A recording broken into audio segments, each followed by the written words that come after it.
The rain had been falling for hours, turning the city streets into ribbons of silver beneath the flickering glow of streetlights. Inside her dimly lit apartment, Evelyn Ross sat hunched over her desk, headphones on, a cup of coffee gone cold beside her. The red light of her recorder blinked softly, on air, but not live. She was preparing her annual Halloween special for The Unmasking, her podcast that turned whispers of urban legend into something more tangible. Tonight wasn't about fiction, though. Tonight, she wanted the truth. Stacks of handwritten letters, emails, and voice memos cluttered her workspace.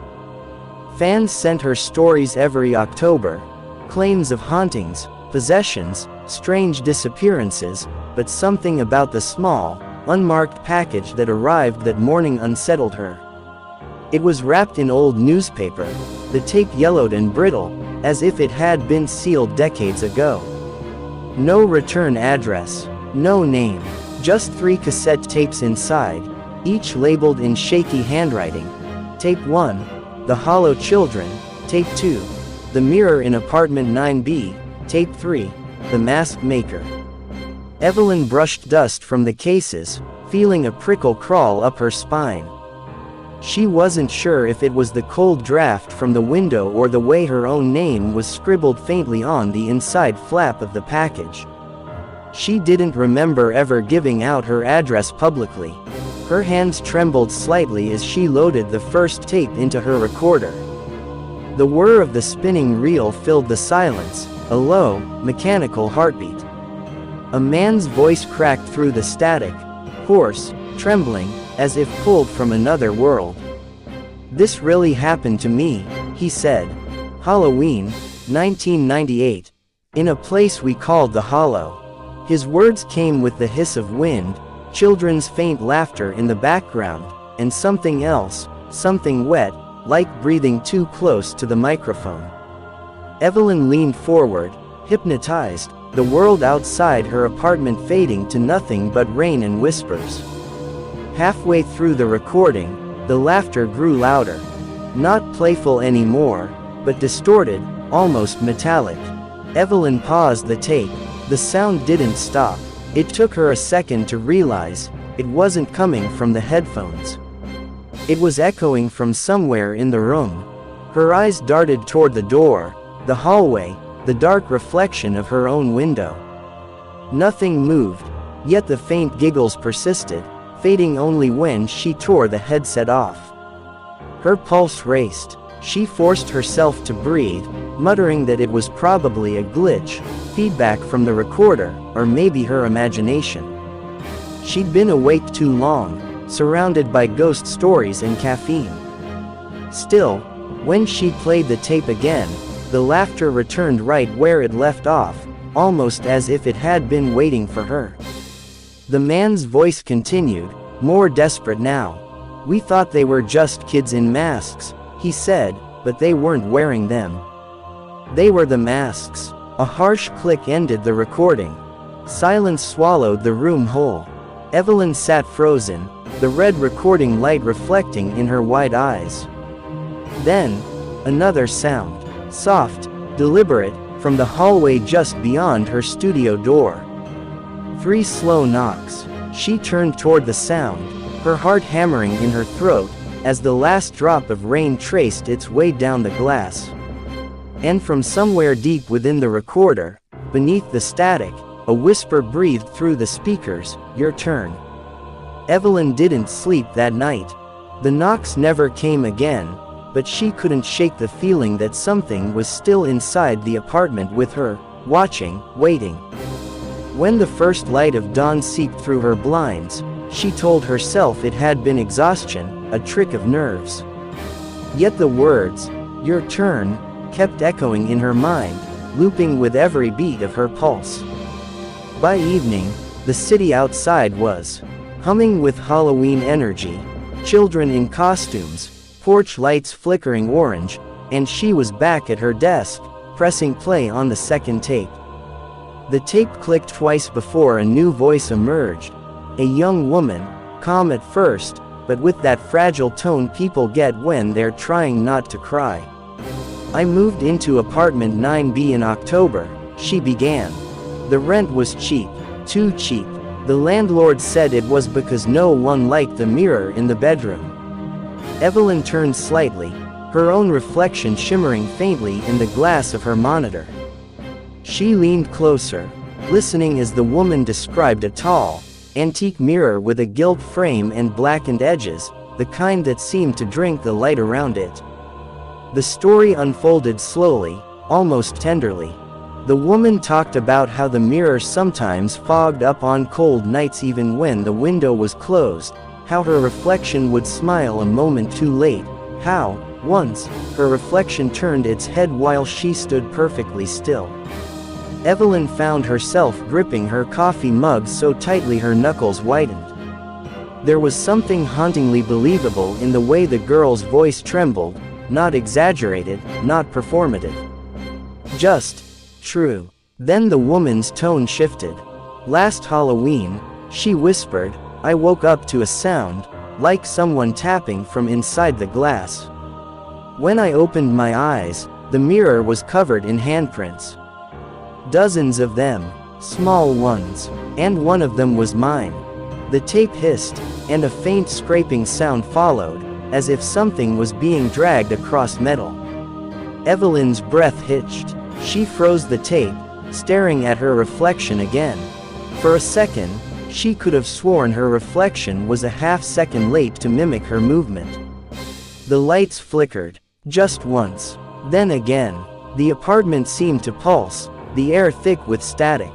Evelyn forced a laugh, perfect timing for a power surge, but her voice sounded foreign, like it belonged to someone else. She restarted the tape, desperate to finish, to get through it. The woman's voice was crying now. I broke it, she said, gasping. I smashed the mirror. But it wasn't glass, it was like skin.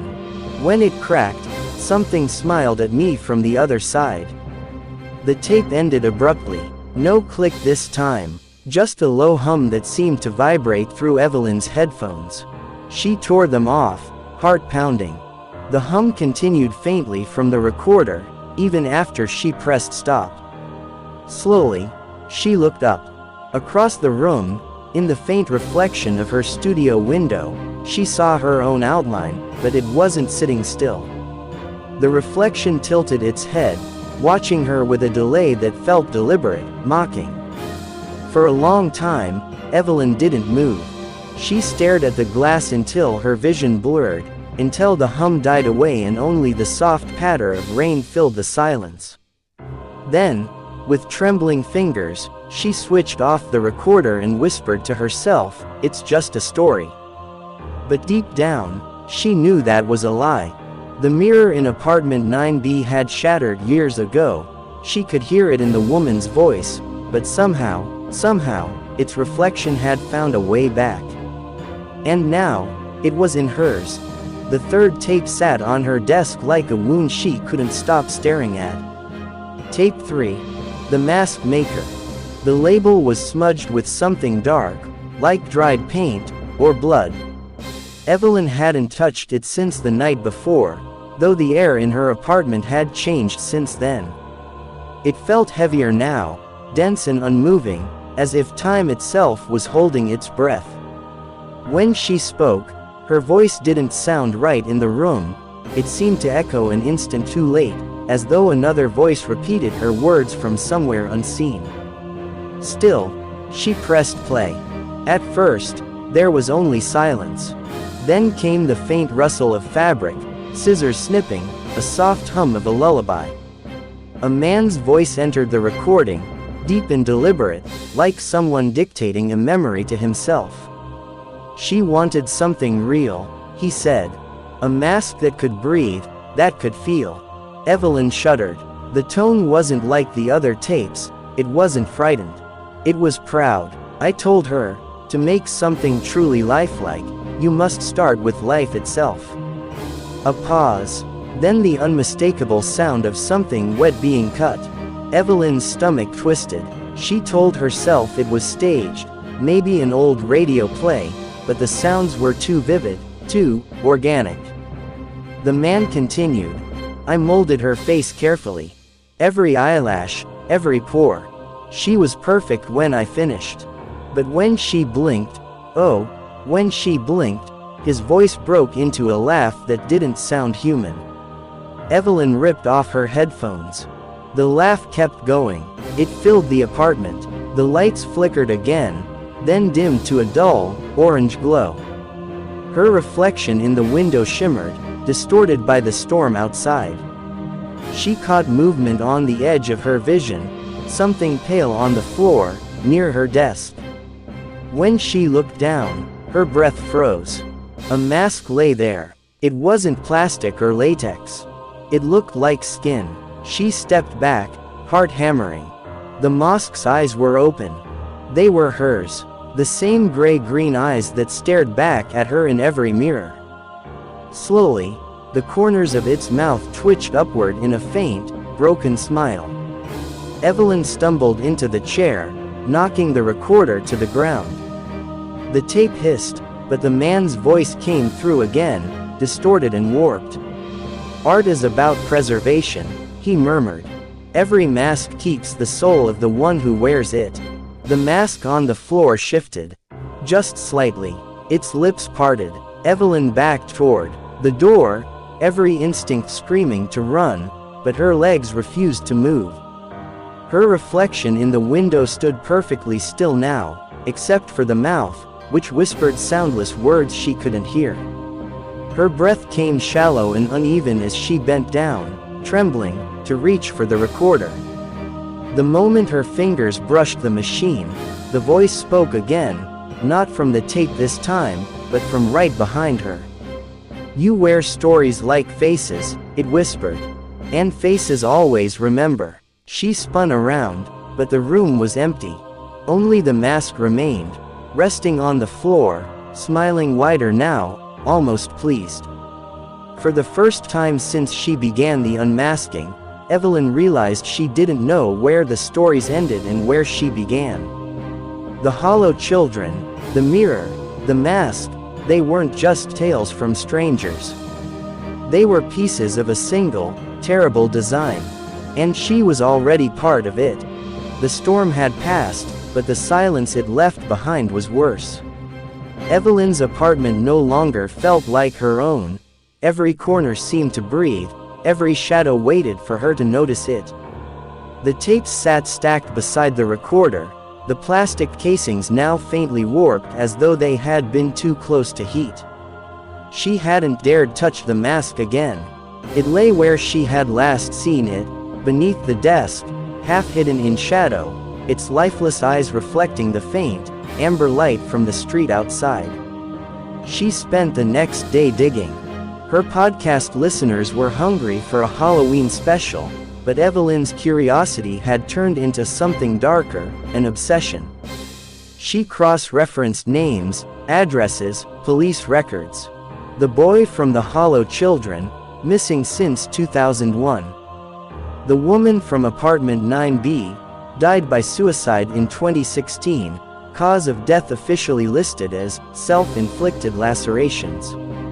The man known as the Mask Maker, his workshop burned to the ground in 1999, no remains found.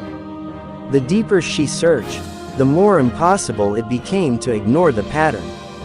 All three lived, or died, within the same 6-block radius. And she lived right in the middle of it. Her pulse quickened as she spread the printouts across her table. The photographs were old and grainy, but each face carried a strange familiarity. She squinted closer. There was something wrong with the eyes. Each person's gaze seemed unfocused, pointed slightly away from the camera, as if staring at something just behind the photographer. Something that wasn't there. Evelyn rubbed her temples, trying to steady her breathing. Maybe it was a coincidence. Maybe she was forcing meaning into random horrors. Yet every fiber of her being whispered otherwise. The sound came just after midnight. A soft, mechanical click from her recorder. She froze.